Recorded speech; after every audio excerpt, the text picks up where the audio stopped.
Welcome to the classroom students. आज हम six class की मैथमेटिक्स के यूनिट नंबर 1 यानी domain sub domain number 1 factors and multiple के एक्सरसाइज नंबर 1.3 को स्टार्ट करेंगे।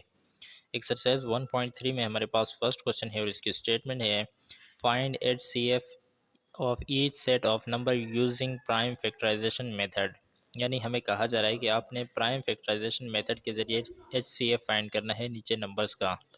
सबसे पहले तो जान लेते हैं HCF होता क्या है। HCF की डेफिनेशन हमारे पास है HCF of two or more number is a greatest or highest number which divide all the given numbers. यानी कहा जा रहा है कि HCF वो नंबर होता है कि जो किसी भी दो या दो से ज़्यादा नंबरों को एक ही नंबर के साथ कंप्लीट डिवाइड कर सके। फॉर एग्ज़ाम्पल हमारे पास एक नंबर है 30 का, एक नंबर है 50 का और एक नंबर है 60 का।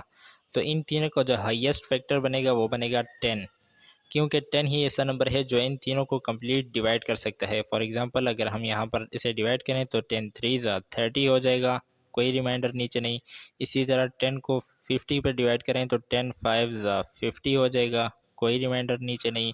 एंड 10 सिक्स ज़ा 60 हो जाएगा, नीचे कोई रिमाइंडर नहीं। तो कोई भी ऐसा नंबर जो मुख्तलिफ नंबर्स को कंप्लीट डिवाइड करे उसे हाईएस्ट कॉमन फैक्टर बोलते हैं।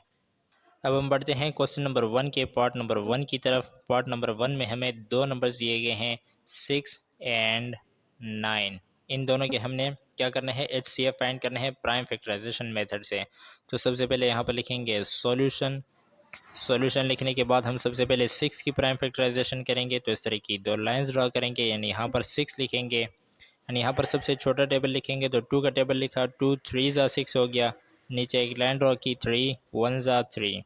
अब 9 की प्राइम फैक्टराइजेशन करनी है तो इसी तरह की दो लाइंस ड्रॉ की, यहाँ पर 9 लिखा, 3 थ्री ज़ा 9 हो गया एंड 3 1 ज़ा 3। अब इन दोनों के कॉमन फैक्टर्स लिखेंगे, यानी सबसे पहले तो प्राइम फैक्टर्स लिखेंगे। हम यहाँ पर लिख सकते हैं प्राइम फैक्टर्स ऑफ 6। 6 के प्राइम फैक्टर्स हमारे पास कौन से हैं, 2 एंड 3। तो हम यहाँ पर लिखेंगे 2 एंड 3। अब इसी तरह यहाँ पर लिखेंगे प्राइम फैक्टर्स ऑफ 9। तो ये हमारे पास हैं 3 एंड 3, ये दोनों फैक्टर्स हैं 3 एंड 3। अब हम क्या करेंगे, इसमें से कॉमन फैक्टर्स देखेंगे। तो हम यहाँ पर लिखेंगे कॉमन फैक्टर्स। कॉमन फैक्टर्स हमारे पास कौन से हैं, 3 है। ये 3 जो है ये हमारे पास कॉमन फैक्टर है और यही इसका HCF भी है। हम यहाँ पर लिख सकते हैं highest common factor is equal to 3, क्योंकि यहाँ पर सिर्फ एक ही कॉमन फैक्टर है तो यही इसका HCF भी है। नेक्स्ट क्वेश्चन हमें दिया गया है पार्ट पार्ट दिया गया है पार्ट 2 और इसमें हमारे पास दो नंबर है 25 एंड 45। इन दोनों की प्राइम फैक्टराइजेशन करनी है और HCF फाइंड करना है। तो सबसे पहले 25 का करेंगे, लेकिन यहाँ पर लिखेंगे सॉल्यूशन। सॉल्यूशन लिखने के बाद 25 की प्राइम फैक्टराइजेशन करते हुए इसकी दो लाइंस ड्रॉ करेंगे, 25 लिखेंगे एंड 5 के टेबल पर डिवाइड करेंगे तो 5 5 ज़ा 25 एंड 5 1 ज़ा 5। अब 45 करेंगे तो 45 के लिए इस तरह की दो लाइंस ड्रॉ करके यहाँ पर 45 लिखेंगे। अब ये 3 के टेबल पर डिवाइड हो सकता है तो डिवाइड करेंगे, 3 1 ज़ा 3, 1 के लिए यहाँ पर आया, ये 15 हो गया, 3 5 ज़ा 15 एंड 3 5 ज़ा अगेन 15 एंड 5 1 ज़ा 5। अब इन दोनों के कॉमन फैक्टर्स लिखेंगे। सबसे पहले तो प्राइम फैक्टर्स लिख लेते हैं, लिखेंगे प्राइम फैक्टर्स ऑफ किस चीज़ के, 25। Prime factors of 25 is equal to 5 multiply by 5। अब यहाँ पर लिखेंगे प्राइम फैक्टर्स ऑफ 45। 45 के जो प्राइम फैक्टर्स हैं वो कौन से हैं, 3 मल्टीप्लाई बाय 3 मल्टीप्लाई बाय 5। तो इन दोनों में आप देख सकते हैं कि जो कॉमन फैक्टर्स हैं वो हमारे पास सिर्फ हैं 5 एंड 5। तो हम यहाँ पर लिखेंगे common factors is equal to 5, यानी 5 इसका कॉमन फैक्टर है और इसमें एक ही कॉमन है तो इसलिए इसका HCF भी है, HCF जो है वो भी 5 ही बनेगा। तो ये इसका HCF आ गया और यही हमारे पास आंसर है।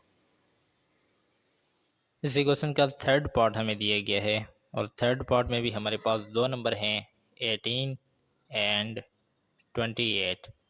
इन दोनों के भी हमने एच सी एफ फाइंड करने हैं, तो यहाँ पर लिखेंगे सॉल्यूशन।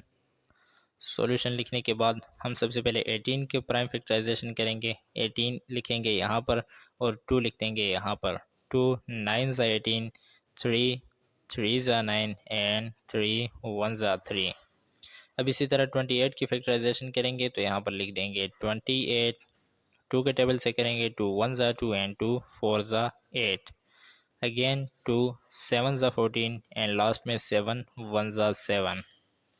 अब इसके प्राइम फैक्टर्स लिखेंगे, तो हम यहाँ पर लिख सकते हैं prime factors of 18 is equal to कौन कौन से हैं, 2 3 एंड 3। तो हम लिखेंगे 2 3 एंड 3।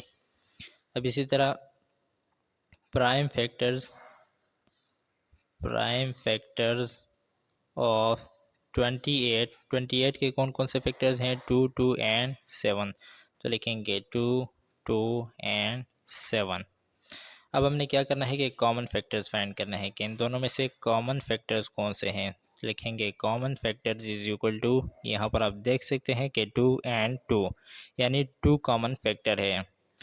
तो चूंकि एक ही कॉमन फैक्टर है, बाकी कोई भी कॉमन नहीं है, तो इसलिए इसका एच सी एफ जो है वो जस्ट 2 आएगा। तो हम लिखेंगे H C F is equal to 2, और यही हमारे पास आंसर है। इसी क्वेश्चन का नेक्स्ट पार्ट हमें दिया गया है पार्ट नंबर 4, और इसमें हमारे पास 3 नंबर्स हैं। फर्स्ट नंबर हमारे पास है 5, 5 के बाद हमारे पास है 30 एंड 60। ये 3 नंबर्स हमारे पास हैं। इसके हमने एच सी एफ फाइंड करना है, तो सबसे पहले यहाँ पर लिख लेते हैं सॉल्यूशन। सॉल्यूशन लिखने के बाद हम सबसे पहले 5 की प्राइम फैक्टराइजेशन करेंगे, तो यहाँ पर लिखेंगे 5। हमें पता है कि 5 एक प्राइम नंबर है, अपना ही टेबल से डिवाइड होगा, तो 5 1 ज़ा 5, इसकी प्राइम फैक्टराइजेशन हो गई। अब इसी तरह नेक्स्ट 30 की प्राइम फैक्टराइजेशन करेंगे, तो 30 यहाँ पर लिखेंगे, एंड हमें पता है कि 2 के टेबल पर डिवाइड हो सकता है, तो 2 15 ज़ा 30 हो गया। अब 3 5 ज़ा 15 एंड 5 1 ज़ा 5। लास्ट में हम 60 के करेंगे, तो 60 के लिए भी इसी तरह की 2 लाइंस ड्रॉ करके यहाँ पर 60 लिखेंगे। 2 3 ज़ा 6 एंड 0 साथ में नीचे आ जाएगा। नीचे अगेन लाइन ड्रॉ करेंगे, 2 15 ज़ा 30 हो गया। 3 5 ज़ा 15 एंड लास्ट में 5 1 ज़ा 5। अब यहाँ पर हम इसके फैक्टर्स लिखेंगे, तो हम यहाँ पर लिख सकते हैं कि prime factors of 5 is equal to 5 multiply by 1। किसी के साथ कुछ भी ना हो, तो इसके साथ हम ये वाला नीचे 1 लिख सकते हैं। अब हम लिखेंगे प्राइम फैक्टर्स ऑफ 30। 30 के प्राइम फैक्टर्स हमारे पास कौन कौन से हैं, 2 3 एंड 5। तो हम लिखेंगे 2 3 एंड 5। ये 30 के प्राइम फैक्टर्स थे। अब हम प्राइम फैक्टर्स लिखेंगे 60 के, तो यहाँ पर हम लिख सकते हैं prime factors of 60 is equal to कौन से हैं, 2 2 3 एंड 5। तो लिखेंगे 2 2 3 एंड 5। अब हमने इसमें से कॉमन फैक्टर्स देखने हैं कि कौन से कॉमन हैं, तो हम यहाँ पर लिख लेंगे common factors is equal to कौन से कॉमन हैं। हम यहाँ पर इजीली देख सकते हैं कि 5 यहाँ पर भी है, 5 यहाँ पर है और यहाँ पर है, यानी 5 ही इन तीनों में कॉमन है। तो हम यहाँ पर लिख देंगे 5, यानी कॉमन फैक्टर इनका कौन सा है, 5 है। और अगर एक ही फैक्टर है, यानी कॉमन फैक्टर एक ही है, तो यही इसका एच सी एफ भी बनेगा। तो हम यहाँ पर लिखेंगे H C F is equal to 5, यानी 5 ही इसका एच सी एफ भी है, और यही हमारे पास आंसर है। इस क्वेश्चन का नेक्स्ट पार्ट हमें दिया गया है पार्ट नंबर 5, और इसमें हमारे पास 3 नंबर हैं, 14 28 एंड लास्ट में हमारे पास नंबर है 112। इन तीनों की भी प्राइम फैक्टराइजेशन करनी है, तो यहाँ पर लिखेंगे सॉल्यूशन। सॉल्यूशन लिखने के बाद सबसे पहले 14 की प्राइम फैक्टराइजेशन कर देंगे, यहाँ पर 14 लिखेंगे। तो हम यहाँ पर 2 का टेबल लिखेंगे, 2 7 ज़ा 14 एंड 7 1 ज़ा 7। अब इसी तरह 28 की प्राइम फैक्टराइजेशन करेंगे, तो यहाँ पर इसी तरह की 2 लाइंस ड्रॉ करेंगे। यहाँ पर लिखेंगे 28 और यहाँ पर 2 का टेबल लिख देंगे, 2 1 ज़ा 2 एंड 2 4 ज़ा 8। अगेन 2 7 ज़ा 14 एंड लास्ट में 7 1 ज़ा 7। अब रह गया है 112, तो इसकी भी फैक्टराइजेशन कर लेते हैं। 112 को लिखेंगे, 2 का टेबल लिखेंगे, 2 5 ज़ा 10, 1 कैरी यहाँ पर आया, 2 6 ज़ा 12, अगेन 2 के टेबल पर डिवाइड करेंगे, 2 2 ज़ा 4, 1 कैरी यहाँ पर आया, 2 8 ज़ा 16, अगेन 2 के टेबल पर 2 1 ज़ा 2 एंड 2 4 ज़ा 8 एंड 2 7 ज़ा 14 एंड लास्ट में हमारे पास आएगा 7 1 ज़ा 7। अब हम इसके प्राइम फैक्टर्स लिखेंगे, तो यहाँ पर हम लिख सकते हैं कि प्राइम फैक्टर्स ऑफ, सबसे पहले 14 के लिखेंगे, prime factors of 14 is equal to 2 multiply by 7। ये किसके फैक्टर्स हैं? 14 के, 2 और 7। अब हम यहाँ पर लिखेंगे प्राइम फैक्टर्स ऑफ 28। अब 28 के फैक्टर्स लिखेंगे तो वो हमारे पास है 2 मल्टीप्लाई 7, एंड लास्ट में अब हम लिखेंगे प्राइम फैक्टर्स ऑफ 112। तो यहाँ पर लिखेंगे प्राइम फैक्टर्स ऑफ 112। ये कौन से हमारे पास हैं? 4 टाइम 2 है, तो हम यहाँ पर लिखेंगे 2 मल्टीप्लाई टू एंड लास्ट में 7 है, तो लास्ट में 7 लिख देंगे। अब हम कॉमन फैक्टर फाइंड करेंगे कि इन सब में कॉमन कौन सा है, तो लिखेंगे common factor is equal to, एक तो हमें नज़र आ रहा है कि ये 2 है, और दूसरा आप देख सकते हैं कि यहाँ पर भी 7 है, यहाँ पर 7 है एंड लास्ट में यहाँ पर भी 7 है, यानी 2 और 7, 2 मल्टीप्लाई 7, ये कॉमन फैक्टर हैं किस चीज़ के? इन सब में कॉमन जो है वो 2 और 7 है। तो इसका HCF अब क्या बनेगा? HCF इसका थोड़ा सा डिफरेंट बनेगा, क्योंकि अब दो कॉमन फैक्टर्स हैं, तो इन दोनों को हम मल्टीप्लाई कर देंगे। 2 7 ज़ा 14 हो गया। ये 14 जो है ये हाईएस्ट कॉमन फैक्टर है इन सब का, यानी 14 28 102 का जो कॉमन फैक्टर है, हाईएस्ट कॉमन फैक्टर, वो हमारे पास है 14, और यही हमारे पास आंसर है। इसी क्वेश्चन का नेक्स्ट एंड लास्ट पार्ट हमें दिया गया है, पार्ट नंबर 6, और इसमें हमारे पास एक नंबर है, बल्कि 3 नंबर्स हैं, 36, नेक्स्ट हमारे पास है 54 एंड लास्ट में हमारे पास है 108। ये 3 फैक्टर्स हैं, इसकी हमने प्राइम फैक्टराइजेशन करनी है, तो यहाँ पर लिखेंगे सॉल्यूशन। सॉल्यूशन लिखने के बाद सबसे पहले 36 की प्राइम फैक्टराइजेशन करेंगे, तो यहाँ पर लिखेंगे 36, और यहाँ पर 2 का टेबल लिखेंगे, 2 1 ज़ा 2, 1 कैरी यहाँ पर, 2 8 ज़ा 16 एंड 2 9 ज़ा 8, 3 3 ज़ा 9 एंड लास्ट में हमारे पास आएगा 3 1 ज़ा 3। अब इसी तरह 54 की भी प्राइम फैक्टराइजेशन करनी है, तो यहाँ पर 54 लिखेंगे एंड यहाँ पर 2 का टेबल लिखेंगे, 2 2 ज़ा 4, 1 कैरी यहाँ पर, 2 7 ज़ा 14, नीचे अगेन एक लाइन ड्रॉ करेंगे, 3 9 ज़ा 27, 3 3 ज़ा 9 एंड लास्ट में हमारे पास आएगा 3 1 ज़ा 3 एंड लास्ट में 108 रह गया है, तो इसकी भी प्राइम फैक्टराइजेशन करेंगे। इस तरह की दो लाइंस ड्रॉ करके यहाँ पर 108 लिखेंगे, 2 5 ज़ा 10 हो गया एंड 2 4 ज़ा 8। अब नीचे अगेन एक लाइन ड्रॉ करेंगे, 2 2 ज़ा 4, 1 कैरी यहाँ पर, 2 7 ज़ा 14, अगेन नीचे एक लाइन ड्रॉ की, 3 9 ज़ा 27, 3 3 ज़ा 9 एंड लास्ट में हमारे पास आएगा 3 1 ज़ा 3। अब हम क्या करेंगे? इन सब के फैक्टर्स लिखेंगे, तो सबसे पहले यहाँ पर लिखेंगे प्राइम फैक्टर्स। प्राइम फैक्टर्स हमने किसके लिखने हैं? ऑफ 36। पहला नंबर 36 है, तो 36 के प्राइम फैक्टर्स लिखेंगे, 2 2 3 3, ये इसके फैक्टर्स हैं, तो लिखेंगे 2 मल्टीप्लाई 2 एंड 3 मल्टीप्लाई 3। 36 के फैक्टर्स हमने लिखे। अब हम 54 के फैक्टर्स लिखेंगे, तो यहाँ पर लिख सकते हैं कि प्राइम फैक्टर्स ऑफ 54 के कौन से फैक्टर हैं? 2 एंड 333, तो 2 लिखेंगे एंड 3 मरतबा हम 3 को लिख देंगे एंड लास्ट में 108 के फैक्टर्स लिखेंगे, तो लिख सकते हैं कि प्राइम फैक्टर्स ऑफ 108 के कौन से फैक्टर हैं? 2 मल्टीप्लाई 2, तो लिखेंगे 2 मल्टीप्लाई 2 एंड 3 टाइम्स 3 है, तो लिखेंगे 3 मल्टीप्लाई 3 मल्टीप्लाई 3। अब हमने इसमें से कॉमन फैक्टर्स देखने हैं, तो कॉमन फैक्टर्स हम देख सकते हैं कि एक तो ये 2 हमारे पास आ गया सबसे पहले, देन उसके बाद ये हमारे पास 3 आ गया एंड लास्ट में भी हमारे पास क्या है? 3 है। तो हम कॉमन फैक्टर्स लिखेंगे यहाँ पर, तो लिख सकते हैं common factors. Common factors is equal to 2 multiply by 3 multiply by 3। अब हमने क्या करना है, इसका एच सी एफ फाइंड करना है। तो एच सी एफ हमें पता है कि एच सी एफ क्या होता है, इन सबको आपस में मल्टीप्लाई करना है।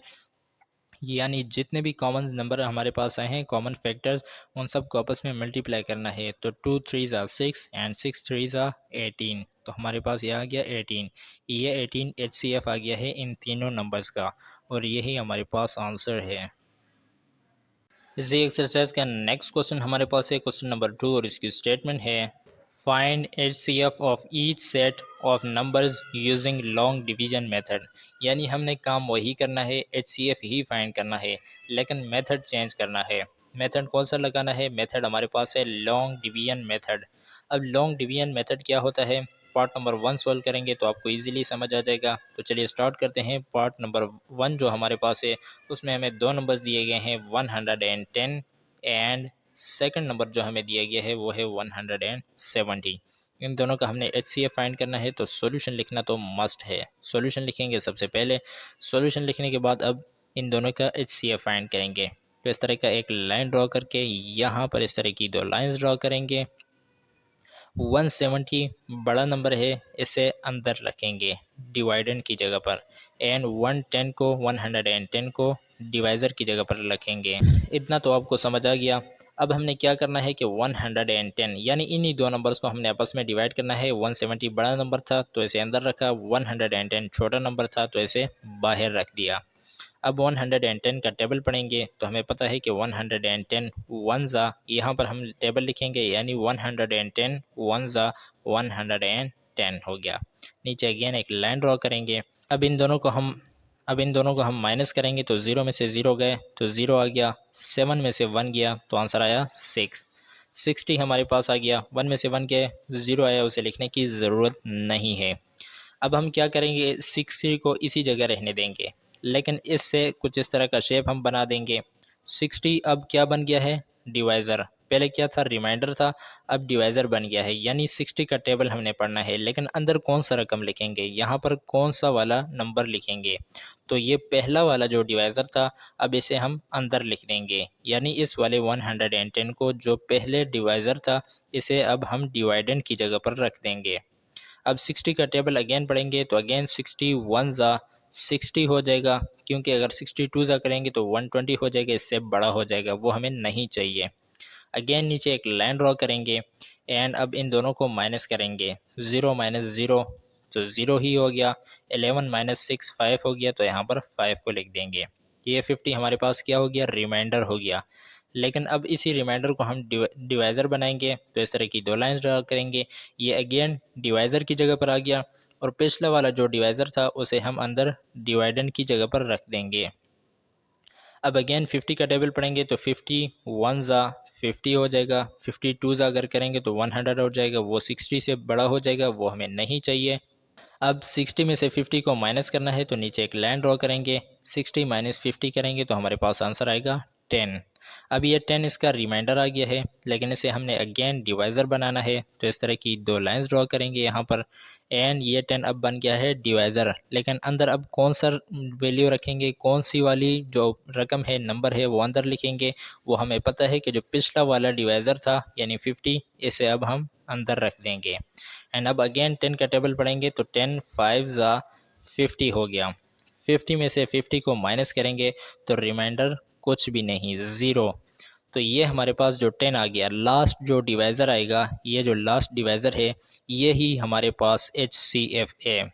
तो हम यहाँ पर लिख सकते हैं कि H C F of 110 and 170 is equal to 10। यानी 110 एंड 170 का जो एच सी एफ था वो हमारे पास 10 है। जो लास्ट डिवाइज़र बचता है वही हमारे पास एच सी एफ होता है, और यही हमारे पास आंसर है। उम्मीद करते हैं कि समझ आ गई होगी। नेक्स्ट पार्ट करेंगे तो और भी ज़्यादा समझ आ जाएगी। क्वेश्चन का सेकंड पार्ट हमें दिया गया है, और सेकंड पार्ट में भी हमारे पास दो नंबर्स हैं। एक है 104 एंड सेकंड नंबर हमारे पास है 234। ये दो नंबर्स हमारे पास हैं, इसका हमने HCF फाइंड करना है, लेकिन लॉन्ग डिवीजन मेथड से फाइंड करना है। तो यहाँ पर लिखेंगे सॉल्यूशन। सॉल्यूशन लिखने के बाद हम क्या करेंगे कि उसी तरह के एक डायग्राम ड्रॉ करेंगे, यानी इस तरह का एक डायग्राम लिखेंगे। एंड अब 234 जो है ये बड़ा नंबर है, बिगेस्ट नंबर है, तो इसे अंदर लिखेंगे। एंड 104 छोटा नंबर है, स्मॉलेस्ट नंबर है, तो इसे बाहर लिख देंगे। इतना तो आपको समझ आ गया, पता भी था पहले से। अब 104 का टेबल पढ़ेंगे तो 104 टू ज़ा, यानी इसे अगर हम 2 के साथ मल्टीप्लाई करेंगे 104 टू ज़ा, ये हमारे पास हो जाएगा 208। अब नीचे अगेन एक लाइन ड्रॉ करेंगे और पहले नंबर में से सेकंड वाले को माइनस करेंगे, तो हमारे पास आंसर क्या आएगा, यानी 34 में से अगर हम 8 को माइनस करेंगे तो हमारे पास आंसर आएगा 26। अब ये 26 हमारे पास रिमाइंडर आ गया है, लेकिन हमने इसे डिवाइज़र बनाना है। तो अगेन से इस तरह की दो लाइंस ड्रॉ करेंगे। ये 26 अब बन गया है डिवाइज़र, लेकिन अंदर डिवाइडेंड की जगह पर हम क्या लिखेंगे, तो हमें पता है कि पहला वाला डिवाइज़र जो था उसे हम, यानी पहला वाला टेबल जो था उसे हम अंदर डिवाइडेंड की जगह पर लिख देंगे। तो यहाँ पर हम लिखेंगे 104। अब हम 26 का टेबल पढ़ेंगे 104 तक, है कि 26 4 ज़ा 104 हो जाता है। तो हम नीचे अगेन एक लाइन ड्रॉ करेंगे, 104 में से 104 को माइनस करेंगे तो रिमाइंडर कुछ भी नहीं बचता, यानी ज़ीरो आता है। ज़ीरो लिखने की ज़रूरत नहीं है। तो ये जो लास्ट डिवाइज़र हमारा आया है यानी 26, यही हमारा HCF है। तो हम यहाँ पर लिख सकते हैं कि HCF of 104 and 234 is equal to, क्या हमारे पास आया है 26। यही हमारे पास HCF है और यही इस क्वेश्चन का आंसर है, यानी जो लास्ट डिवाइज़र होता है वही हमारे पास आंसर होता है। अब कुछ स्टूडेंट कहेंगे कि लास्ट में, बुक के लास्ट में आंसर चेंज है, मुख्तलिफ है, यानी वहाँ पर कुछ और आंसर है, तो वो आंसर गलत हो सकता है, लेकिन ये आंसर जो है ये करेक्ट है। आप इसे चेक भी कर सकते हैं वो दूसरे मेथड से, यानी प्राइम फैक्टराइजेशन वाले मेथड से इसे चेक भी कर सकते हैं। ये वाला आंसर जो है ये करेक्ट है, 26 इज़ द करेक्ट आंसर। इसी क्वेश्चन का नेक्स्ट पार्ट हमें दिया गया है पार्ट नंबर 3, और थर्ड पार्ट में हमारे पास दो नंबर्स हैं 400 एंड दूसरा जो नंबर हमारे पास है वो है 3996। इसके बाद हमने HCF फाइंड करना है। तो यहाँ पर लिखेंगे सॉल्यूशन। सॉल्यूशन लिखने के बाद हम क्या करेंगे, एक लाइन ड्रॉ कर देंगे, एंड इस साइड पर भी इस तरह और इस साइड पर भी इस तरह। अब बड़ा नंबर हमारे पास यानी बिगेस्ट नंबर हमारे पास है 3996, तो इसे हमने अंदर डिवाइडेंड की जगह पर लिखा। एंड स्मॉलेस्ट जो नंबर है, छोटा नंबर है, वो है 400, इसे हम बाहर लिख देंगे। अब 400 का टेबल पढ़ेंगे, लेकिन 400 का टेबल तो हमें याद ही नहीं है, तो क्या करेंगे, तो सिंपल 400 को 10 के साथ अगर हम मल्टीप्लाई करेंगे ये हो जाएगा 4000। तो हमें 4000 से छोटा नंबर चाहिए, तो इसलिए इसे 10 के साथ नहीं बल्कि 9 के साथ मल्टीप्लाई करेंगे। किसको, 400 को। तो 400 को 9 के साथ मल्टीप्लाई कर लेते हैं। 400 मल्टीप्लाई 9, 90 90, 9 4 ज़ा 36, तो 3600 हमारे पास आंसर आया। तो इसे हम यहाँ पर लिख सकते हैं 400 9 ज़ा 3600। नीचे अगेन एक लाइन ड्रॉ करेंगे, इसे डिलीट कर देते हैं। अब पहले वाले नंबर में से सेकंड वाले नंबर को माइनस करेंगे, तो 6 में से 0 को माइनस किया आंसर आया 6, 9 में से 0 को माइनस किया आंसर 9, 9 में से 6 को माइनस किया आंसर 3, 396। ये हमारे पास क्या आ गया है, इसका रिमाइंडर आ गया है। लेकिन अब इसी रिमाइंडर को हम डिवाइज़र बनाएंगे, यानी टेबल बना देंगे। इसे हमने इस तरह डिवाइज़र बना दिया, लेकिन अंदर डिवाइडेंड की जगह पर क्या लिखेंगे ये भी आपको पता है। आप जाएंगे और यहाँ पर पिछला जो डिवाइज़र था इसे लाकर यहाँ पर अब डिवाइडेंड बना देंगे। तो 400 को हमने अंदर लिख दिया और 396 के जो पहला रिमाइंडर था अब ये डिवाइज़र बन गया। अब 396 का टेबल पढ़ेंगे, तो 396 1 ज़ा 396। नीचे अगेन एक लाइन ड्रॉ करेंगे, एंड 400 में से 396 को माइनस करेंगे तो हमें पता है कि बाकी 4 बच जाता है, तो यहाँ पर लिखेंगे 4। अब 4 से हमने डिवाइज़र अगेन बना दिया, लेकिन अंदर डिवाइडेंड की जगह पर क्या लिखेंगे, तो अगेन वापस जाएंगे, जो पिछला वाला डिवाइज़र था उसे लाकर यहाँ पर अब डिवाइडेंड बना देंगे। तो यहाँ पर लिखेंगे 396। अब हम 4 का टेबल पढ़ेंगे तब तक जब तक हमारे पास 396 या इससे छोटी वैल्यू ना आ जाए। तो हम 4 का टेबल पढ़ते हैं। तो अगर हम 396 को 4 पर डिवाइड करेंगे तो हमें पता चल जाएगा कि हमने कौन से नंबर के साथ इसे मल्टीप्लाई करना है। तो 396 को हम जल्दी से डिवाइड कर देते हैं 4 पर। तो 4 9 ज़ा 36 हो गया। 39 में से 36 माइनस हुए 3 रह गया। इस 6 को नीचे लाकर यहाँ पर लिखा अगेन 4 9 ज़ा 36 हो गया। रिमाइंडर कुछ भी नहीं बचा, यानी 4 9 99 ज़ा 396 हो जाता है। तो अब हम क्या करेंगे, 4 99 ज़ा 396, नीचे अगेन एक लाइन ड्रॉ करेंगे। 396 में से 396 को माइनस करेंगे तो हमें बिल्कुल पता है कि नीचे रिमाइंडर ने आना है 0। तो हम यहाँ पर क्रॉस लगा लेते हैं। अब हमने क्या करना है कि इन दोनों का HCF लिखना है। HCF अब आपको पता है कि कहाँ पर लिखा हुआ है, ये जो लास्ट वाला डिवाइज़र होता है यही तो हमारे पास HCF होता है। तो हम इसे लिखें, हम यहाँ पर लिख सकते हैं कि HCF ऑफ किस चीज़ का, 400 एंड 396 इसका HCF क्या होगा हमारे पास, इज इक्वल टू 4, यानी 4 इसका HCF है और यही हमारे पास आंसर है। इसी एक्सरसाइज का नेक्स्ट क्वेश्चन हमारे पास है क्वेश्चन नंबर 4। और क्वेश्चन नंबर 4 में हमें 3 नंबर्स दिए गए हैं। एक नवा कट्टा खुल गया, यानी 3 नंबर्स हमें दिए गए हैं। एक है 32, एक है 96 एंड थर्ड नंबर हमारे पास है 256। अब 3 नंबर्स हमें दिए गए हैं, इसका हमने HCF फाइंड करना है। तो घबराने की कोई बात नहीं, आपने घबराना नहीं है। आपने यहाँ पर लिखना है सॉल्यूशन और आपने सबसे पहले स्टार्ट कर लेना है लास्ट वाले 2 नंबर्स का, यानी जो बिगेस्ट 2 नंबर्स हैं। तो हम 96 और 256 को पहले लेंगे और इनका HCF फाइंड करेंगे। तो इसी तरह की एक लाइन ड्रॉ करेंगे, यहाँ पर एक और एक यहाँ पर लाइन लगा देंगे।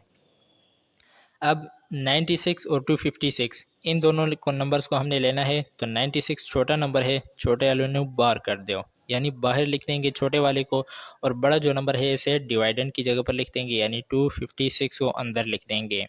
अब हमने 96 का टेबल पढ़ना है। तो हमें पता है कि 96 टू ज़ा क्या हो जाता है, ये हमें भी नहीं पता। हम यहाँ पर लिखेंगे 96 तो 6 6 12 हो गया, 1 ऊपर गया, 9 9 18 और 19 192 हो गया। तो हम यहाँ पर लिखेंगे 96 टू ज़ा 192, नीचे अगेन एक लाइन ड्रॉ करेंगे। अगर हम 96 को 3 के साथ मल्टीप्लाई करेंगे तो ये 256 से बड़ी वैल्यू हो जाएगी, जो हमें बिल्कुल भी नहीं चाहिए। अब हमने क्या करना है कि 256 में 192 को माइनस करना है। तो हम माइनस कर लेते हैं। 6 में से 2 को माइनस किया तो आंसर आया 4। 25 में से 19 को माइनस किया तो आंसर आया 6। 64 हमारे पास आ गया है रिमाइंडर। अब इस रिमाइंडर को हम तब्दील करेंगे, चेंज करेंगे डिवाइज़र में। तो इस तरह की 2 लाइंस अगेन ड्रॉ करेंगे, ये डिवाइज़र बन गया। लेकिन अब डिवाइडेंड की जगह पर हमने क्या लिखना है ये भी आपको पता है। आप यहाँ से आएंगे और यहाँ पर आप देखेंगे जो पहला वाला डिवाइज़र था यानी 96, उसे लाकर यहाँ पर लिख देंगे डिवाइडेंड की जगह पर। अब 64 का टेबल हमने पढ़ना है। तो 64 1 ज़ा 64 कर देंगे। अगर 64 को 2 के साथ करेंगे तो यह 96 से बड़ी वैल्यू हो जाएगी, वो हमें नहीं चाहिए। अब 96 में से 64 को माइनस करना है। तो अगेन नीचे एक लाइन ड्रॉ करेंगे। 6 में से 4 को माइनस करेंगे तो आंसर 2। 9 में से 6 को माइनस करेंगे तो आंसर 3। अब ये रिमाइंडर हमारे पास आ गया है 32। इस रिमाइंडर को अगेन हमने डिवाइज़र बनाना है। तो इस तरह की 2 लाइंस अगेन ड्रॉ करेंगे। 32 बाहर है तो यहाँ पर अंदर हमने क्या लिखना है, हम यहाँ पर वापस आएंगे और पहला वाला जो डिवाइज़र था यानी 64, इसे हम लिख देंगे अंदर। अब 32 का टेबल अगेन पढ़ेंगे तो हमें पता है कि 32 टू ज़ा 64 हो जाता है। 64 में से 64 को माइनस करेंगे तो आंसर 0 आ गया। अब ये दो नंबर्स जो थे ये तो सॉल्व हो गए। 32 का क्या करना है, अब 32 के लिए सेम प्रोसेस करना है, यानी हम इसी तरह की एक लाइन ड्रॉ करेंगे एंड यहाँ पर और यहाँ पर एक लाइन ड्रॉ करेंगे। हमने 32 और ये जो लास्ट वाला डिवाइज़र रह गया है, अब इन दोनों का क्या करना है, यही प्रोसेस करना है सेम। तो इसमें ये वाला जो 32 है इसे हम अंदर रख देंगे। 32 को हमने अंदर डिवाइडेंड की जगह पर रख दिया, ये आ गया 32।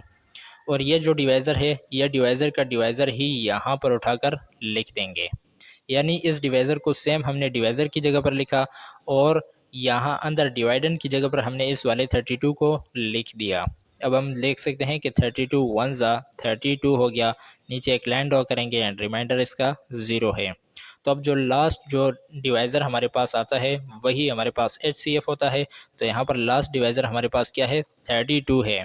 तो हम यहाँ पर लिख सकते हैं कि HCF ऑफ 32, 96 एंड कौन सा नंबर, 256, 256, यानी इन तीनों का HCF हमारे पास क्या है, वो हमारे पास है 32।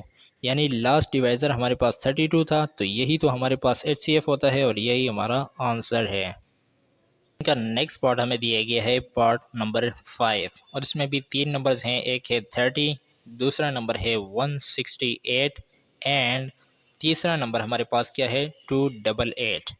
तो प्रोसीजर हमने सेम करना है कि यहाँ पर लिखना है सॉल्यूशन, लेकिन सॉल्यूशन के बाद हमने लास्ट वाले दो नंबर्स को, जो सबसे बड़े दो नंबर्स हैं, यानी 288 सबसे बड़ा नंबर है और इससे छोटा नंबर है 168, इन दोनों नंबर्स को पहले सोल्व करना है। बड़े हैं तो पहले सोल्व कर लेते हैं।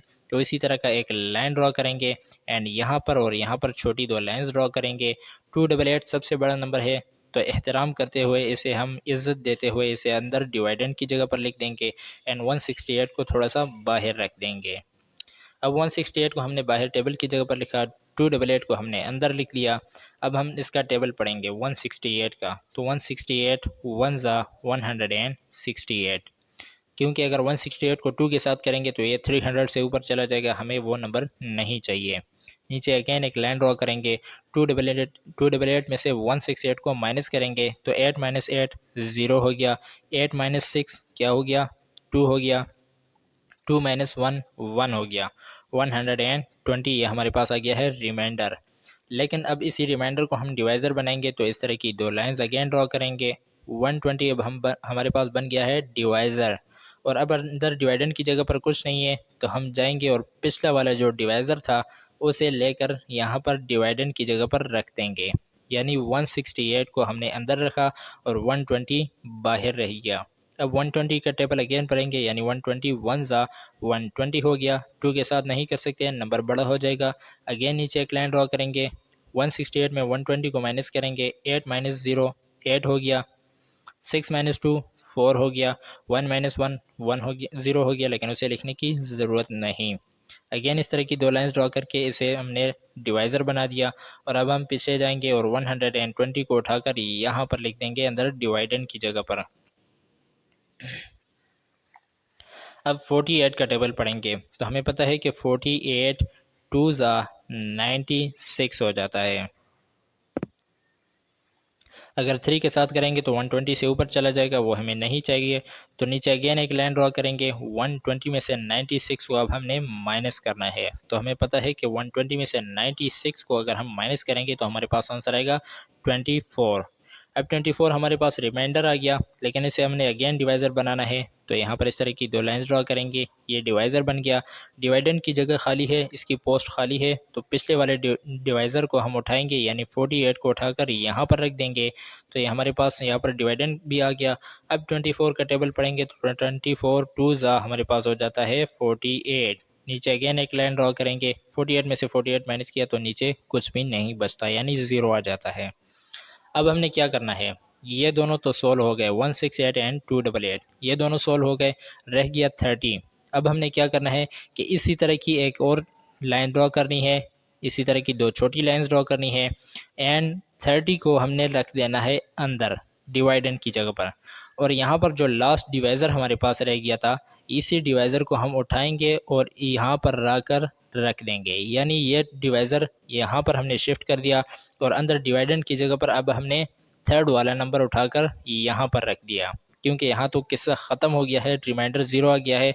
तो अब नया जो डिवाइडेंड है वो हमारे पास ये वाला नंबर होगा 30।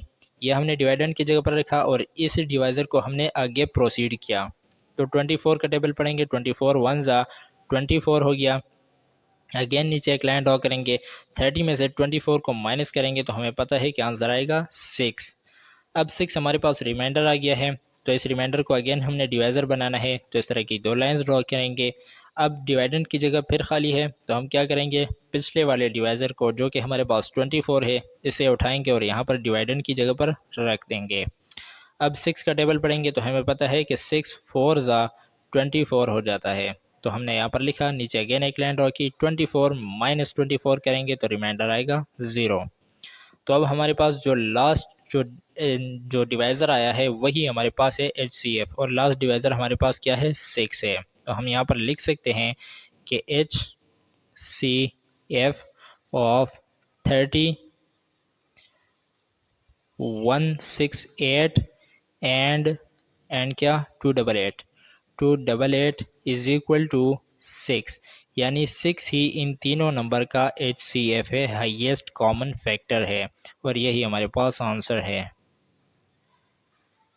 इसी एक्सरसाइज का नेक्स्ट एंड लास्ट पार्ट हमारे पास इसी क्वेश्चन का नेक्स्ट एंड लास्ट पार्ट हमारे पास है पार्ट नंबर 6, और 6 पार्ट में हमें 4 नंबर्स दिए गए हैं, 80, 215, 245 एंड लास्ट में हमें दिया गया है 720। तो प्रोसीजर सेम करना है, यानी 720 को पहले लेंगे एंड 245 को पहले लेंगे, इन दोनों नंबर्स को पहले लेंगे और इसे सॉल्व करेंगे। तो यहाँ पर लिखेंगे सॉल्यूशन। सॉल्यूशन लिखने के बाद एक लाइन हम ड्रॉ करेंगे और इस तरह की दो छोटी लाइंस ड्रॉ करेंगे। बड़े वाले नंबर को, यानी इन दोनों में से जो बड़ा है 720, इसे हम अंदर रख देंगे डिवाइडेंड की जगह पर, एंड 245 को बाहर टेबल की जगह पर रख देंगे क्योंकि ये छोटा नंबर है। अब हमने क्या करना है कि 245 का टेबल पढ़ेंगे। तो हम 245 का टेबल पढ़ेंगे। 245 टू ज़ा, ये क्या हो जाता है हमारे पास, यहाँ पर करेंगे 245 को 2 के साथ करेंगे तो 5 टू ज़ा 10, 1 कैरी, 4 टू ज़ा 8, 9, 2 टू ज़ा 4, 490। तो यहाँ पर लिखेंगे 490 हो गया, यानी 245 टू ज़ा 490 हो जाएगा। अगर इसे 3 के साथ करेंगे तो ये 720 से अबव हो जाएगा, बड़ा नंबर हो जाएगा, वो हमें नहीं चाहिए। अब हमने क्या करना है कि नीचे अगेन एक लाइन ड्रॉ करेंगे और 720 में से 490 को माइनस करेंगे। तो माइनस करेंगे तो हमारे पास 0 में से 0 गए तो आंसर आया 0। 72 में से 49 गए तो हमारे पास आंसर आया 23। तो हमने यहाँ पर लिख दिया 23। तो हमारे पास जो अब रिमाइंडर आया है वो है 230, लेकिन इसे हमने डिवाइज़र बनाना है तो इसे हमने यहाँ से डिवाइज़र बना दिया। अब अंदर डिवाइडेंड की जगह पर क्या लिखेंगे, तो यहाँ पर आएंगे, ये वाला जो डिवाइज़र था पहला वाला, इसे उठाएंगे और यहाँ पर अंदर डिवाइडेंड की जगह पर रख देंगे। अब अगेन टेबल पढ़ेंगे, 230 1 ज़ा 230 हो गया। नीचे अगेन एक लाइन ड्रॉ करेंगे, 245 में से 230 को माइनस करेंगे, 5 माइनस 0 5 हो गया, 4 माइनस 3 1 हो गया, 2 माइनस 2 0 हो गया, इसे लिखने की ज़रूरत नहीं है। अगेन ये रिमाइंडर हमारे पास आ गया 15, लेकिन इसे हमने अगेन डिवाइज़र बनाना है तो ये दो लाइंस ड्रॉ की और ये डिवाइज़र बन गया। डिवाइडेंड की जगह खाली है तो जाएंगे 230 को उठाएंगे और यहाँ पर डिवाइडेंड की जगह पर रख देंगे। पिछले वाले जो भी डिवाइज़र होगा उसे हम नेक्स्ट डिवाइडेंड बना देंगे। 15 का टेबल पढ़ेंगे जब तक हमारे पास 213 आ जाए। 15 को अगर हम 15 के साथ मल्टीप्लाई करें, यानी 15 15 ज़ा, तो ये हमारे पास हो जाता है 225।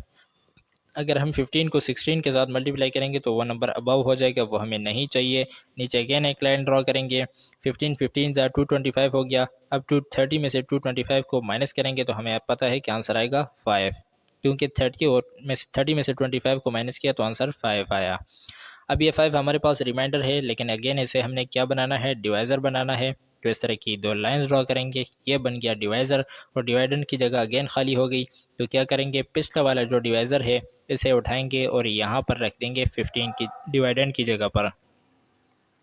5 का टेबल पढ़ेंगे, 5 3 ज़ा 15 हो गया। नीचे एक लाइन ड्रॉ करेंगे, 15 में से 15 को माइनस करेंगे तो आंसर आएगा 0।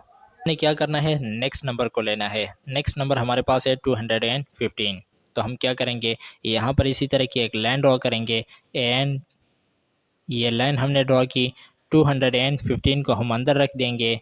एंड अब डिवाइज़र की जगह पर क्या रखेंगे, डिवाइज़र की जगह पर हम ये पहला वाला जो डिवाइज़र है इसी को उठाएंगे और यहाँ पर डिवाइज़र की जगह पर रख देंगे। अब हम 5 का टेबल पढ़ेंगे जब तक हमारे पास 215 ना आ जाए। हमें पता है कि इस 5 को अगर हम 43 के साथ मल्टीप्लाई करें, यानी 5 43 ज़ा 215 हो जाता है। अगर ये प्रोसेस आपको मुश्किल लग रहा है तो आप इसे इस सिंपल इस तरह भी कर सकते हैं कि 5 4 ज़ा 20 हो गया। अब नीचे अगेन एक लाइन ड्रॉ की, 21 में से 20 को माइनस किया तो आंसर आया 1। 5 को नीचे साथ में उतार देंगे, 15 आ गया है। अगेन 5 3 ज़ा 15 हो गया, 15 में से 15 को माइनस किया तो आंसर आया 0। इस प्रोसीजर से भी आप कर सकते हैं, ये थोड़ा सा इजी प्रोसीजर है। यानी बात वही बन गई कि 543 ज़ा 215 हो गया। अब हम क्या करेंगे कि ये भी हो गया, 215 भी हो गया 5 के टेबल से ही। अब अगेन हम इस तरह की एक लाइन ड्रॉ करेंगे एंड यहाँ पर इस तरह की दो छोटी लाइंस ड्रॉ करेंगे। अब हमने सोल्व करना है 80 को, तो 80 को हम लिखेंगे अंदर डिवाइडेंड की जगह पर एंड बाहर डिवाइज़र की जगह पर क्या लिखेंगे, जो लास्ट वाला डिवाइज़र हमारे पास यहाँ पर रह गया है इसे ही उठाएंगे और यहाँ पर रख देंगे। अब 5 का टेबल हम अगेन पढ़ेंगे तो हमें पता है कि 5 क्या हो जाता है, 5 1 ज़ा 5 हो गया। नीचे अगेन एक लाइन ड्रॉ की, 8 में से 5 को माइनस किया तो आंसर आया 3। इस ज़ीरो को साथ में नीचे उतार देंगे, 30 हो गया। 5 6 ज़ा 30 हो गया। नीचे अगेन एक लाइन ड्रॉ की, 30 में से 30 को माइनस किया तो रिमाइंडर 0 आ गया। तो अब हम यहाँ पर लिख सकते हैं नीचे कि HCF ऑफ 80 215, नेक्स्ट नंबर क्या है 245 एंड लास्ट नंबर क्या है 720। 720 इज इक्वल टू इन तीनों का या इन चारों नंबरों का HCF कौन सा है, जो लास्ट वाला हमारे पास डिवाइज़र होता है वही हमारे पास HCF होता है। तो लास्ट डिवाइज़र हमारे पास 5 है, तो 5 ही हमारा HCF है और यही हमारा आंसर भी है। एक्सरसाइज 1.3 का हमारे पास क्वेश्चन नंबर 3 है और इसकी स्टेटमेंट है what is the HCF of any two prime numbers. यानी हमें कहा जा रहा है कि आपने कोई से भी दो प्राइम नंबर्स लेने हैं, अपनी पसंद के दो प्राइम नंबर ले लें और उनका HCF फाइंड करके हमें बता दें कि उनका प्राइम HCF क्या होगा। तो सपोज कर लेते हैं, हम यहाँ पर लिखेंगे सपोज प्राइम नंबर्स, यानी हमारे पसंद के जो प्राइम नंबर्स हैं हमारी मर्ज़ी के, वो हम ले लेते हैं 11 एंड 13। ये हमने दो प्राइम नंबर्स ले लिए। अब यहाँ पर लिखेंगे सबसे पहले सॉल्यूशन। सॉल्यूशन लिखने के बाद हम क्या करेंगे कि इन्हें दोनों मेथड से सॉल्व करेंगे। सबसे पहले लॉन्ग डिवीजन मेथड से सॉल्व कर लेते हैं, तो इस तरह की एक लाइन ड्रॉ करेंगे, दो छोटी लाइनें ड्रॉ करेंगे। 13 इनमें से बड़ा नंबर है तो इसे डिवाइडेंड की जगह पर रखेंगे, 11 छोटा नंबर है तो इसे बाहर डिवाइज़र की जगह पर रख देंगे। अब 11 का टेबल पढ़ेंगे तो 11 1 ज़ा 11 हो गया। अगेन नीचे एक लाइन ड्रॉ की, 13 में से 11 को माइनस किया तो आंसर आया 2। अब 2 रिमाइंडर रह गया है, इसे हमने अगेन डिवाइज़र बनाना है तो इस तरह की दो लाइंस ड्रॉ करेंगे, 2 डिवाइज़र बन गया। अब रिमाइंडर की जगह खाली है तो पिछले वाला जो डिवाइज़र है उसे लाकर यहाँ पर रिमाइंडर की जगह पर रख देंगे, ये डिवाइडेंड की जगह पर रख देंगे, यानी 11 को यहाँ पर डिवाइडेंड की जगह पर रखा। 2 का टेबल पढ़ेंगे, 2 5 ज़ा 10 हो गया। अगेन नीचे एक लाइन ड्रॉ की, 11 में से 10 को माइनस किया तो आंसर आया 1। अब इस तरह की दो लाइंस अगेन ड्रॉ करेंगे, 1 हमारे पास डिवाइज़र बन गया, पिछले वाले डिवाइडेंड को यानी डिवाइज़र को यानी 2 को उठाकर यहाँ पर डिवाइडेंड की जगह पर रख देंगे। 1 2 ज़ा 2 हो गया। अगेन नीचे एक लाइन ड्रॉ करेंगे, 2 में से 2 को माइनस करेंगे तो रिमाइंडर आएगा 0। तो लास्ट जो डिवाइज़र होता है यानी 1 जो है ये हमारे पास क्या है HCF है। इसके साथ हम लिख सकते हैं ये HCF है यानी हाईएस्ट कॉमन फैक्टर है। अभी इन्हीं दो नंबर्स को सॉल्व करते हैं प्राइम फैक्टराइजेशन के मेथड से। तो यहाँ पर इस तरह की दो लाइंस ड्रॉ करेंगे, 11 का टेबल लिखेंगे, 11 1 ज़ा 11 हो गया। और इसी तरह 13 को करेंगे तो 13 यहाँ पर लिखेंगे तो 13 1 ज़ा 13। अब यहाँ पर आप देख सकते हैं कि इन दोनों में जो कॉमन फैक्टर है वो है 1, यहाँ पर भी 1 है, यहाँ पर भी 1 है। और अगर इस मेथड से करें तो यहाँ पर भी 1 आता है। तो इन दोनों का जो हाईएस्ट कॉमन फैक्टर है यानी HCF है वो हमारे पास बनेगा 1 और यही हमारे पास आंसर है। सिर्फ इसका नहीं, किसी भी दो प्राइम नंबर का अगर आप HCF फाइंड करें तो वो 1 ही निकलेगा, सिर्फ 11 और 13 का 1 नहीं निकलेगा। अगर आप 5 7 ले लें, 5 13 ले लें, 11 7 ले लें, कोई भी दो प्राइम नंबर्स ले लें बशर्ते कि वो प्राइम नंबर्स हों, तो उनका HCF 1 ही आएगा और यही हमारे पास आंसर है। इसी एक्सरसाइज का नेक्स्ट क्वेश्चन हमारे पास है क्वेश्चन नंबर 4 और उसकी स्टेटमेंट है can the highest common factor of 8 and 64 be greater than 8, यानी कहा जा रहा है कि अगर 8 और 64 का जो हाईएस्ट कॉमन फैक्टर है HCF है वो 8 से बड़ा हो सकता है या नहीं। एक्सप्लेन योर रीजनिंग, इसे एक्सप्लेन करें रीज़न के साथ। तो यहाँ पर हम लिखेंगे सॉल्यूशन। सॉल्यूशन लिखने के बाद हम इन दोनों का HCF फाइंड करेंगे। तो प्राइम फैक्टराइजेशन के ज़रिए फाइंड कर लेते हैं। इस तरह की दो लाइंस ड्रॉ करेंगे। 8 और 64 का फाइंड करना है तो 2 4 ज़ा 8 हो गया, 2 2 ज़ा 4 एंड 2 1 ज़ा 2। इसी तरह अब 64 का फाइंड करना है तो यहाँ पर लिखेंगे 64, 2 3 ज़ा 6 एंड 2 2 ज़ा 4, 2 1 ज़ा 2 एंड 2 6 ज़ा 12, 2 8 ज़ा 16, 2 4 ज़ा 8, 2 2 ज़ा 4 एंड लास्ट में आएगा 2 1 ज़ा 2। इसके प्राइम फैक्टर्स लिखेंगे तो prime factors of 8 is equal to कौन से हैं, 222 है, 2 मल्टीप्लाई 2 मल्टीप्लाई 2। अब इसी तरह 64 के लिखने हैं तो लिखेंगे प्राइम फैक्टर्स ऑफ 64। 64 के कौन से हैं, 2 multiply 2 multiply 2 multiply 2 multiply 2 multiply 2। 6 times हैं तो यहाँ पर हमने 6 टाइम्स लिख लिया। अब इनमें से कॉमन फैक्टर्स हमने देखने हैं, क्योंकि कॉमन फैक्टर्स की बात हो रही है तो हम यहाँ पर कॉमन फैक्टर्स को फाइंड करेंगे। कॉमन फैक्टर्स में आप देख सकते हैं कि ये 2 है, ये 2 है और ये 2 है, ये कॉमन है, यानी 2 मल्टीप्लाई 2 मल्टीप्लाई 2, ये इसके कॉमन फैक्टर्स हैं।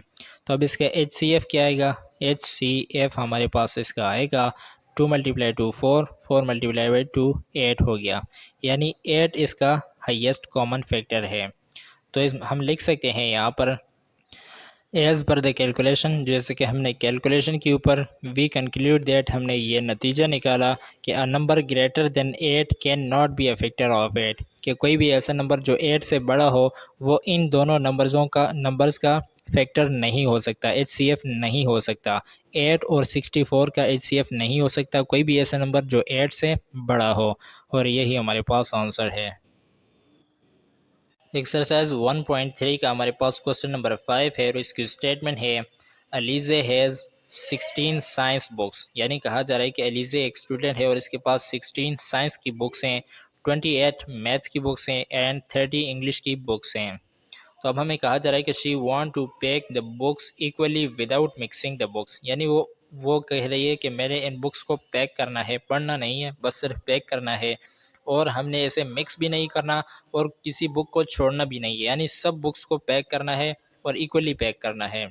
What is the greatest number of books she can put in each package, यानी कहा जा रहा है कि वो हर एक पैकेज में कितने बुक्स को बंद कर सकती है, पैक कर सकती है, उनका ग्रेटेस्ट नंबर क्या हो सकता है। तो असल में हमने इन तीनों नंबर्स का जो है वो HCF फाइंड करना है। तो सबसे पहले हम क्वेश्चन में से डेटा को लेंगे, तो डेटा को हम यहाँ पर ले लेते हैं। तो यहाँ पर मैं लिखूँगा सॉल्यूशन।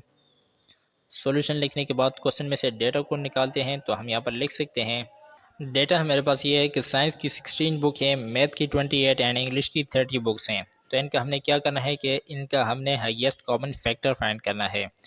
तो हम क्या करेंगे, डिवीजन मेथड से फाइंड कर लेते हैं। डिवीजन मेथड में हम इस तरह की एक लाइन ड्रॉ करेंगे और यहाँ पर दो छोटी लाइंस ड्रॉ करेंगे। यहाँ पर सबसे बड़ा नंबर आप देख सकते हैं कि 30 है, तो सबसे बड़े नंबर को हम डिवाइडेंड की जगह पर रखेंगे एंड इससे छोटा जो नंबर है वो है 28, तो 28 को हम डिवाइज़र की जगह पर रख देंगे। अब हम 28 का टेबल पढ़ेंगे, 28 1 ज़ा 28 हो गया, 30 में से 28 को माइनस करेंगे तो आंसर आएगा 2। 2 को अगेन हमने डिवाइज़र बना दिया, डिवाइडेंड की जगह खाली है तो पिछले वाले 28 को उठाएंगे और यहाँ पर डिवाइडेंड की जगह पर रख देंगे। अब हमें पता है कि 2 14 ज़ा 28 हो जाता है, 28 में से 28 को माइनस करेंगे तो रिमाइंडर आएगा 0।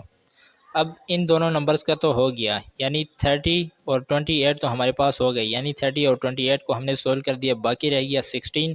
तो अब हमने 16 के लिए भी यही मेथड करना है, यानी ये हम अंदर लिखेंगे 16 को और बाहर अब हमने डिवाइज़र की जगह पर कौन सा नंबर रखना है, तो हमें पता है कि जो पिछला वाला डिवाइज़र होता है उसी डिवाइज़र को हम आगे प्रोसीड करेंगे और यहाँ पर डिवाइज़र की जगह पर रख देंगे। तो हमें पता है कि 2 8 ज़ा 16 हो जाता है। 16 में से 16 को माइनस करेंगे तो रिमाइंडर आएगा 0। अब हमारे पास HCF कौन सा है ये हम फाइंड करेंगे। तो नीचे एक लाइन ड्रॉ कर लेते हैं और हमने लिखना है HCF ऑफ किस चीज़ का, 16, 28 एंड 30 इज इक्वल टू कौन सा होगा हमारे पास HCF, जो लास्ट में डिवाइज़र रह जाता है यही हमारे पास HCF होता है। तो इसका लास्ट वाला डिवाइज़र हमारे पास 2 है, तो 2 ही हमारे पास HCF है और यही हमारे पास आंसर है। यानी जो अलीज़े है वो हर एक पैकेट में, हर एक पैकेज में 2 बुक्स को डाल सकती है, तो उसके बुक्स तमाम इक्वली पैक हो जाएंगे और यही आंसर है। एक्सरसाइज 1.3 का नेक्स्ट क्वेश्चन हमारे पास है क्वेश्चन नंबर 6 और इसकी स्टेटमेंट है there are 50 student of grade 6। यानी कहा जा रहा है कि 6 क्लास में 50 बच्चे हैं। अगर आपकी क्लास में भी 50 बच्चे हैं तो आप कमेंट करें, अगर 50 नहीं है तो नीचे कमेंट करके बताएं कि आपकी क्लास में कितने बच्चे हैं।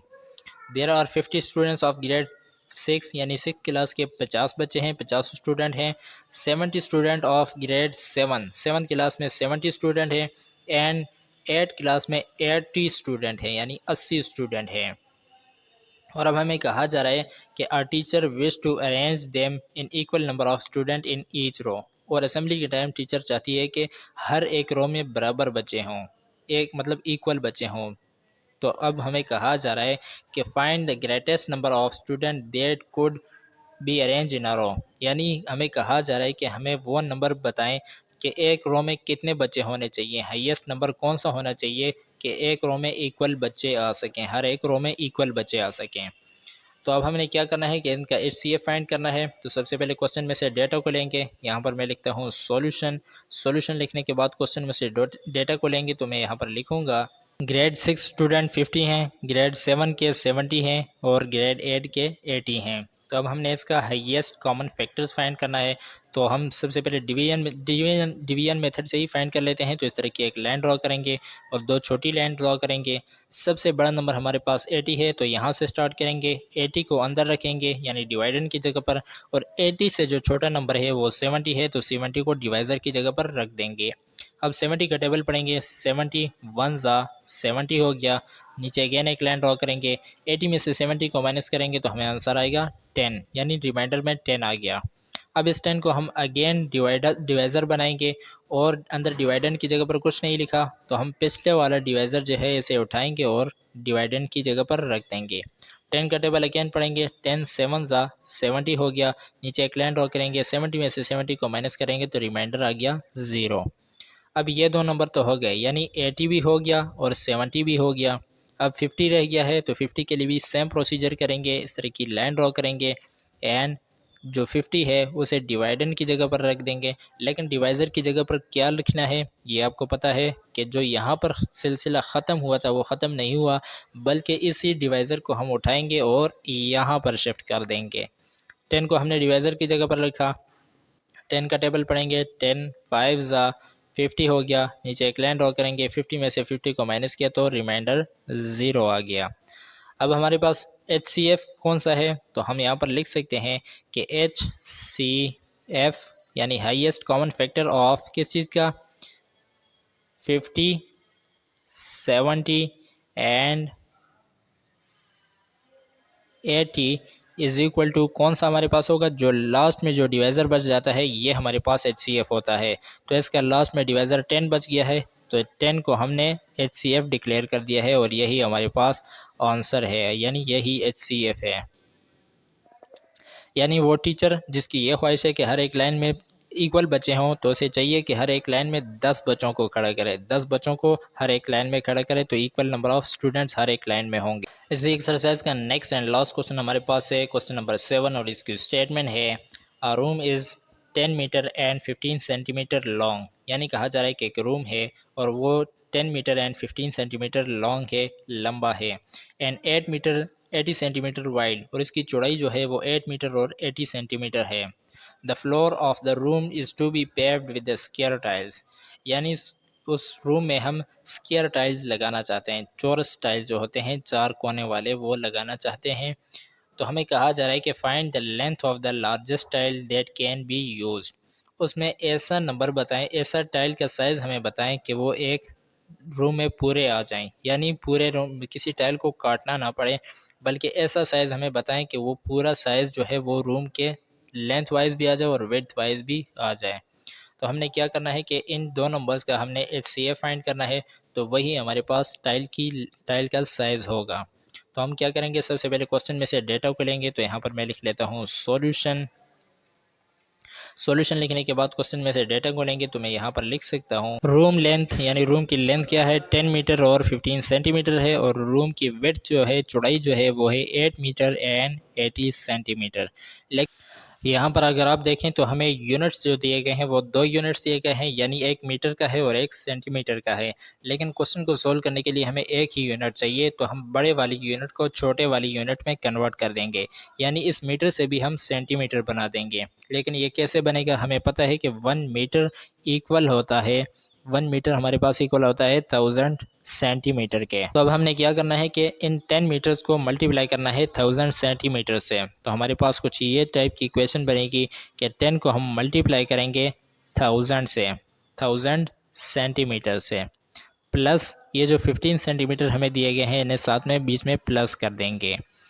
तो अगर 10 को हम 1000 के साथ मल्टीप्लाई करेंगे तो हमारे पास आंसर आएगा 10,000, 10,000 एंड 15। इन 15 को बीच में प्लस किया तो 10,000 एंड 15 सेंटीमीटर। ये हमारे पास क्या आ गया, रूम की लेंथ आ गई है सेंटीमीटर्स में। और अब इसी तरह हम इसे भी सोल्व करेंगे, यानी 8 को भी मल्टीप्लाई कर देंगे 1000 सेंटीमीटर से, तो 8000 हो जाएगा, प्लस इन 80 सेंटीमीटर को साथ में प्लस कर देंगे, तो ये हमारे पास हो जाएगा 8080 सेंटीमीटर्स। ये क्या आ गया, ये रूम की विड्थ आ गई। तो अब हम इसे सोल्व करेंगे, तो बड़े वाले नंबर को हम अंदर लिख लेंगे, लॉन्ग डिवीजन मेथड से इसे सोल्व करेंगे। तो इस तरह की एक लाइन ड्रॉ करेंगे। बड़ा वाला नंबर हमारे पास है 10,015 और छोटा वाला नंबर हमारे पास है 8080, तो ऐसे हम बाहर लिख देंगे। अब हम 8080 का टेबल पढ़ेंगे जब तक हमारे पास ये नंबर या इससे छोटा नंबर ना आ जाए। तो 8080 वन ज़ा 8080 आ गया हमारे पास। नीचे एक लाइन ड्रॉ करेंगे अगेन, 10,015 में से 8080 को माइनस करेंगे तो हमारे पास आंसर आएगा 1935, यानी 1935। ये हमारे पास आंसर आया, रिमाइंडर आ गया। अब इसी रिमाइंडर को हमने अगेन डिवाइज़र बनाना है, तो इस तरह की दो लाइंस ड्रॉ करेंगे। अब डिवाइडेंड की जगह खाली है, तो डिवाइडेंड में हमने कौन सा नंबर लिखना है, तो पिछला वाला जो डिवाइज़र है इसे हम डिवाइडेंड की जगह पर लिख देंगे। ये हमने इसे डिवाइडेंड की जगह पर लिख दिया। अब 1935 का टेबल पढ़ेंगे जब तक हमारे पास 8018 आ जाए। तो हम 1935 का टेबल पढ़ेंगे। हमें पता है कि 1935 फोर ज़ा, ये हमारे पास हो जाता है 7740, यानी 8080 में से अब हम 7740 को माइनस करेंगे तो हमारे पास आंसर आएगा, में से 0 को माइनस करेंगे तो आंसर आया 0, 8 में से 4 को माइनस किया तो आंसर 4 आया, 80 में से 77 को माइनस किया तो आंसर आया 3, 340 हमारे पास आंसर आ गया। अब इस 340 ये हमारे पास रिमाइंडर है, इसे अगेन डिवाइज़र बनाएंगे। तो इस तरह की दो लाइंस ड्रॉ की। अब 340 डिवाइज़र है, डिवाइडेंड की जगह खाली है, तो पिछला वाला डिवाइडेंड यानी 1935 को हम डिवाइडेंड की जगह पर लिख देंगे इस तरह। अब 340 का टेबल अगेन पढ़ेंगे, तो 340 का टेबल तब तक पढ़ेंगे जब तक 1935 ये से छोटा नंबर ना आ जाए। तो हम यहाँ पर 340 को अगर हम 5 के साथ मल्टीप्लाई करें, यानी 345 ज़ा, तो ये हमारे पास आंसर आएगा 1700, 1700 आ गया। नीचे अगेन एक लाइन ड्रॉ करेंगे, में से 0 को माइनस किया तो आंसर आया 5, 3 में से 0 को माइनस किया तो आंसर 3, 19 में से 17 को माइनस किया तो आंसर आया 2, 235 हमारे पास आ गया आंसर, यानी रिमाइंडर आ गया। इसे अगेन अब हमने डिवाइज़र बनाना है, तो इस तरह की दो लाइंस ड्रॉ करेंगे अगेन, ये डिवाइज़र बन गया। और अब डिवाइडेंड की जगह पर हम अगेन 340 को लिख देंगे, तो 340 को मैंने डिवाइडेंड की जगह पर लिखा। अब हम क्या करेंगे, 235 का टेबल पढ़ेंगे, तो 235 वन ज़ा 235, नीचे अगेन एक लाइन ड्रॉ करेंगे, 340 में से 235 को माइनस करना है, तो 40 में से 35 को माइनस करेंगे आंसर आएगा 5, 3 में से 2 को माइनस करेंगे आंसर आएगा 1, 15 आ गया। अब 15 को अगेन हमने डिवाइज़र बना दिया, 15 को इस तरह डिवाइज़र बनाया एंड डिवाइडेंड की जगह पर हम 235 लिख देंगे, 235 को हमने डिवाइडेंड की जगह पर लिख दिया। 15 का टेबल पढ़ेंगे जब तक हमारे पास 235 ना आ जाए। तो हमें पता है कि 15 15 ज़ा 225 यानी 225 हो जाता है। नीचे अगेन एक लाइन ड्रॉ करेंगे, 235 में से 225 को माइनस करेंगे तो आंसर 10 आया। अब 10 को अगेन हम डिवाइज़र बनाएंगे और अंदर डिवाइडेंड की जगह पर 15 को लिख देंगे, तो 10 1 ज़ा 10 आ गया। अगेन नीचे एक लाइन ड्रॉ की, 15 में से 10 को माइनस किया तो आंसर आया 5। अब अगेन इसे डिवाइज़र बनाना है तो इस तरह की दो लाइंस ड्रॉ करेंगे एंड अब अंदर डिवाइडेंड की जगह पर पिछला वाला डिवाइज़र लिख लेंगे यानी 10 लिख देंगे। 5 2 ज़ा 10 आ गया, नीचे लाइन ड्रॉ करेंगे तो रिमाइंडर में 0 आ जाता है। अब इसी तरह जो लास्ट में जो डिवाइज़र होता है यानी जो 5 यहाँ पर है, यही हमारे पास HCF है, तो हम यहाँ पर लिख सकते हैं कि HCF ऑफ